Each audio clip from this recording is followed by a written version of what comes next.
I was wrong about some things. Did you hear me all the way in the back? Yes, even me. I was wrong about some things. Now, we do have a long-standing belief on this show that we've never actually been wrong. I've never been wrong. It's either I've been right or kids, coaches, or officials just screwed up. And it's my belief I shouldn't be held accountable for their screw-ups. I should just get the credit when I'm right. However, in a much more real and logical sense, I was wrong about some things. To what degrees have I been wrong so far? Well, we talked for 6 months.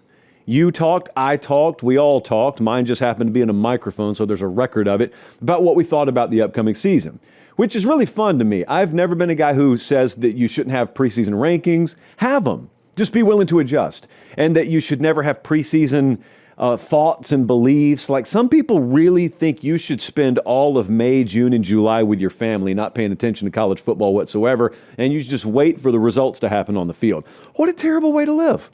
Horrible idea. Horrifically bad strategy in life. So I've got beliefs just like you guys do. What's fun is to make sure that you write them in pencil, figuratively, so that you can pivot once you realize that what you believed was a lie. So some of the things that I saw in week 1 that I may have been wrong on. LSU is one team that I may have been wrong on. I say may because we've only got 1 week so far. But that offensive line played way, way, way better than I thought they would on the road against Clemson. And the reason why I'm pretty confident that I was just underestimating them is because if they could get it done in week 1 in that environment, I'm pretty sure they're going to be okay. Oh, by the way, in that environment against that level of competition. Because you can say whatever you want to about Clemson offensively, and I will in a second, but defensively, they're the real deal. That Clemson defensive profile is every bit as strong as some of the best that LSU will face the rest of the way. So I think if we have that, then we've got offensive balance. And look, they only ran it for 3.5 yards per carry the other night. That's enough. That's enough. Got 108 on the ground. That's enough. Because also every defense you face is not going to be LSU. And you know good and well, once Nuss starts slinging the ball and that wide receiver core does what they can do, I have confidence above and beyond what I had in the preseason that LSU's offense will be balanced enough. And if they have that, like I said when I predicted them to go 8-4, that's my biggest exposure team. Because if they show those elements, and we're going to find out early on against Clemson. I said that all summer. Well, if they have those elements, then that's the kind of team that even though I'm predicting them to win 8 games, they could quite literally win a national title. They could be that caliber of team because those 1 or 2 things, if you turn the gear this way and you turn the knob that way, you know what kind of players they have down there. Like, you know what kind of athletes they have. So, may very well have been wrong about LSU. I don't think I was wrong about Notre Dame. So Notre Dame lost the other night. I actually predicted them to lose week 1. So the result was not a surprise to me. The question is, are there any of you, and most of us did, who had Notre Dame ranked or power rated near the top of the country? Were we wrong? I don't think so. In the net, I was actually a little encouraged the other night because they didn't run the ball all that effectively at all. And C.J. Carr still had him in the game. That's a -2 turnover game that they're still right there in. 1 possession game. They lost by 3 on the road with a new quarterback. That is encouraging to me because I think I know their wide receiver core is good. I think I know that. I know Jeremiah Love can run the ball and Price can run the ball. I know they've got talent there. I will blindly trust Notre Dame's offensive line play forever after what they showed me last year. So, no, not that anyone accused me of this, but I don't think anyone was wrong about Notre Dame for having them power rated or ranked really high. Now, what they do have is a lot lower margin for error. So they play Texas A&M in a couple of weeks. Going to be a war. That September 13th slate, kids. Make sure you don't plan any picnics that day. Some of you are already suckered into weddings. I don't know what I can do for you at this point. Fake sick? I don't know. That's your fault, not mine. And then they got a game on the road at Arkansas. A couple of weeks after that, who knows? Boise, after that, who knows? But just a little lower margin for error. That's all the problem there is with Notre Dame. Texas had them number 1. J.P. Poll had them number 1. They went and they lost to Ohio State. Still not ready to say I'm wrong on them. Expected more, so I guess to expect more offensively out of them, I was wrong there. I guess to expect a little more out of Arch Manning, I was wrong there. But I feel like I'm vindicated on Arch because I never said Heisman and Arch Manning in the same breath, except to say I don't think he's the Heisman favorite. So I was more reasonable, I think, on the expectation. Also, have you noticed this sort of reactive bubble that keeps inflating? It's like everyone is yelling for the Arch hype to stop. And the outrage over the Arch hype has now dwarfed the Arch hype. I don't know. I've seen this happen before. I don't exactly know what we call this phenomenon, but I've seen it happen before in sports and in general society, where the outrage over a thing greatly outweighs that of the thing, which feels like an immunity opportunity, but it's not. Now, I will admit to you, I don't watch much traditional programming. I told Jesse this the other day. I said, everyone keeps talking about the Arch hype. Is there really a ton of Arch hype? And he says, oh, dude, it's everywhere. Which it may be, okay? I don't consume a lot of other shows. I don't consume a lot of mainstream sports media throughout my day. So maybe it was plastered everywhere. And you know what? I just may be out of touch. I'm in a different lane over here, and I didn't see it. But we didn't participate in it proudly on this show. That's not to say we're down on him. I think we are exactly right on Arch Manning. The wide receiver separation alarmed me a little bit the other day when they played at Ohio State. So yeah, that's something with Texas that I'm a little concerned about. Probably should have been more concerned about. So maybe a little bit wrong there. Florida State, 100% wrong. Florida State just completely, totally whiffed on my expectation of them. And I could sit here, a less ethical man would say, what about everyone else? Everyone else was low on them as well. No. We lead here. Okay, we steer the ship here. We fancy ourselves, other shows show prep. And if that's the case, that's a very douchebaggy thing to say, but if that's the case, then we should have been ahead of the curve. We should have believed in Florida State before everyone else did. And we didn't, at least enough. My thought on them was, even if Mike got all the moves, even if he hired right, even if he portaled right, surely it's not all going to take root and blossom in week one. Surely it'll take to the quarter pole of the season at least. Nope. They were ready in week one. That game against Alabama, I think, is the biggest win of his career. I even think it's bigger than the ACC championship game win, only because he wasn't in desperation must-win mode to save his job then. And he was the other day. Not that that outcome singularly would have cost him his job, but that could have gone off the rails, and the season could have gone off the rails, and you don't get to have 2 seasons in a row off the rails at Florida State. So we saw what happened. He ended up winning. They ended up winning.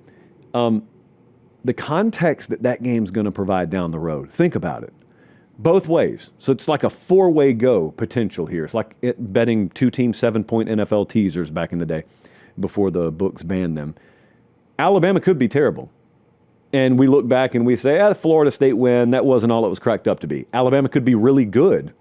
And we say, boy, Florida State got that win, and we didn't even know how impressive it was. Alabama, think about them. They could end up being really good. And in retrospect, find out, they lost by a couple of possessions on the road, but Florida State's sitting here 10-0 midway through November. So it turns out that was just a perfect storm situation that Alabama found themselves in. That game's going to provide a lot more context down the road. But yeah, 100% wrong on FSU to start the season. 150% wrong on Alabama to start the season. Hey, wait just a second. I appreciate you guys watching. Most of you are subscribed. If you're not, please do so. It's free. It helps us keep the show free, and that's how we do college football year-round. All right, back to the video. And it hurt, because out of the 2 opponents in that matchup, the teams in that matchup, one of them was predicted to win the national championship by someone on this set. And I don't want to narrow it down to whomst exactly, but someone on this show, probably the dude whose name's behind me here, predicted Alabama to win it all. Mathematically, I'm happy to report tonight Alabama is still alive in the SEC championship race and the college football playoff race. What are you going to do, argue with math? You can't argue with math. Arguing with math is a fool's errand. So Alabama's mathematically still alive. So my prediction has not gone up in smoke yet. Now, as far as the eyeballs go, it's not looking good. Not looking good. And it didn't look like anything I expected. So I don't want to go down a laundry list here. We're going to talk about this later in the show. I'm going to answer a viewer question about Alabama. It would be a lot quicker for me to talk about what I was right about when it comes to Alabama expectation and what I was wrong about. Does it hurt? Yes. Am I fully ready to own it? Nope. So are we going to skip merrily along and save this for later in the show? Absolutely. Clemson. Curious case here. Clemson. On one hand, I expected them to beat LSU. They didn't. So I was wrong there. On the other hand, LSU is a good team. That one could have gone either way. I didn't bet a dime on it. That one could have gone either way. Of more concern to me is, through one game, how much of the LSU 2024 profile the Clemson 2025 team may have. Because they ran it for, I don't know, less than 3 yards per carry, less than 2 yards per carry the other night. And if it won't always be that bad, but if they can't run the ball, which maybe I underestimated as a problem. I knew they didn't have Maffa anymore, but I didn't know it was going to be that bad. So if it really is that bad or anywhere remotely close to that bad, they're going to ask Cade Klubnik to do too much. And I will maintain the same stance I have maintained with him and a couple of these other dudes who are high aboard or high atop these draft boards and whatnot. They are who they are. They may just be who they are. And if you ask them to do something within their ability range, good. They'll do it, probably. But if you ask them to exceed that of their ability range, they're going to disappoint you. And then you're going to call them a bust instead of blaming yourself for having outsized expectations. And if anyone thinks Cade Klubnik can overcome a poor ground game and lead Clemson to any kind of national championship hunt, I think you're wrong. And it's not like I picked him to win the national title, but if anything, if I was wrong about Clemson, it could be even I slightly missed how much they may struggle running the ball this year. I knew they may struggle. I think I may have underestimated the struggle a little bit. Tennessee is the last one. Tennessee, I think I may be off on them. I think I looked at that game against Syracuse, and they had some turnovers early. They pulled out to a big lead. 5 sacks, 7 tackles for loss they recorded, and that wasn't even what stood out to me the most. What stood out to me the most is when I finally got to watch the game Sunday, offensive line looked incredible. To the point where you almost find yourself having to pump the brakes. You find yourself having to say, Josh, it's just Syracuse. Don't get carried away. And then you watch another play, and they drive block a guy 7 yards downfield, and you're like, oh. And then you start fanning yourself a little bit, and you start saying, though this defense looks familiar, that offensive line is not the offensive line I feared they'd have. Boy, this quarterback looks like he's been playing for Heupel for 7 years. Just things I didn't think I would say. I didn't think they'd lose to Syracuse. I didn't think they'd click that way against Syracuse. So be careful. I have to tell myself this multiple times. At this time of year, be careful. It's one game. It is 1 out of 12 samples that we're going to get of these teams.